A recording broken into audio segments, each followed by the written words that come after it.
കോഴിക്കോട് നഗരമധ്യത്തിൽ കാലിക്കച്ചവടത്തിന്റെ മറവിൽ വൻതോതിൽ മയക്കുമരുന്ന് വിൽപ്പന നടത്തിവന്ന സംഘത്തെ എക്സൈസ് സംഘം പിടികൂടി.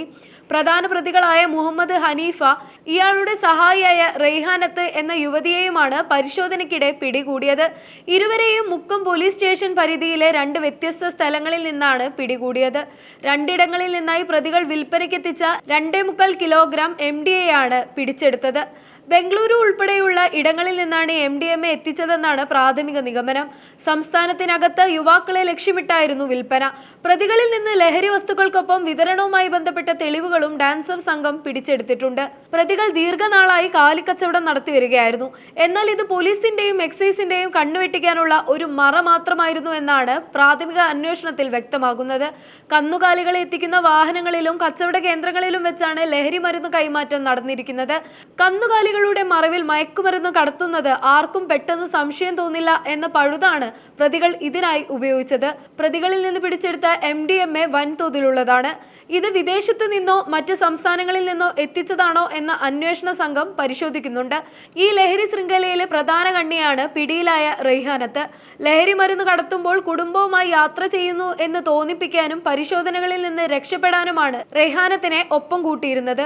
സ്ത്രീകളുടെ സാന്നിധ്യം വാഹന പരിശോധനകളിൽ പലപ്പോഴും ഇളവ് ലഭിക്കാൻ കാരണമാകാറുണ്ട്. യുവതികൾക്കിടയിലും വിദ്യാർത്ഥികൾക്കിടയിലും ലഹരി മരുന്ന് എത്തിക്കുന്നതിൽ റെയ്ഹാനത്തിന് വലിയ പങ്കുണ്ടെന്ന് എക്സൈസ് സംശയിക്കുന്നു. രഹസ്യ വിവരത്തിന്റെ അടിസ്ഥാനത്തിൽ കഴിഞ്ഞ കുറച്ച് ദിവസങ്ങളായി പ്രതികൾ എക്സൈസ് ഷാഡോ സംഘത്തിന്റെ നിരീക്ഷണത്തിലായിരുന്നു. രഹസ്യ വിവരം ലഭിച്ചതിനെ തുടർന്ന് പ്രതികളുടെ നീക്കങ്ങൾ നിരീക്ഷിച്ച ഉദ്യോഗസ്ഥർ ലഹരി മരുന്ന് കൈമാറാൻ ശ്രമിക്കുന്നതിനിടെ ഇവരെ വളയുകയായിരുന്നു. രക്ഷപ്പെടാൻ ശ്രമിച്ച പ്രതികളെ ബലം പ്രയോഗിച്ചാണ് കീഴ്പ്പെടുത്തിയത്. ഈ ലഹരി മാഫിയയ്ക്ക് പിന്നിൽ വൻ സ്രാവുകൾ ഉണ്ടെന്നാണ് സൂചന. പ്രതികളുടെ ഫോൺ രേഖകളും സാമ്പത്തിക ഇടപാടുകളും പരിശോധിച്ചു വരികയാണ്. ഇവർക്ക് ലഹരി മരുന്ന് എത്തിച്ചു നൽകുന്ന മൊത്ത കച്ചവടക്കാരെ കണ്ടെത്താനുള്ള ശ്രമത്തിലാണ് അധികൃതർ. സംസ്ഥാനത്ത് വർദ്ധിച്ചു വരുന്ന ലഹരി ഉപയോഗത്തിനെതിരെ കർശന നടപടിയായാണ് സർക്കാർ മുന്നോട്ട് പോകുന്നത്. സ്കൂളുകളും കോളേജുകളും കേന്ദ്രീകരിച്ച് ലഹരി വിൽപ്പന നടത്തുന്ന സംഘങ്ങളെ പിടികൂടാൻ ഓപ്പറേഷൻ ഡി ഹണ്ട് പോലുള്ള പദ്ധതികൾ ഊർജിതമാക്കിയിട്ടുണ്ട്. പിടികൂടിയ പ്രതികളെ കോടതിയിൽ ഹാജരാക്കി റിമാൻഡ് ചെയ്തു.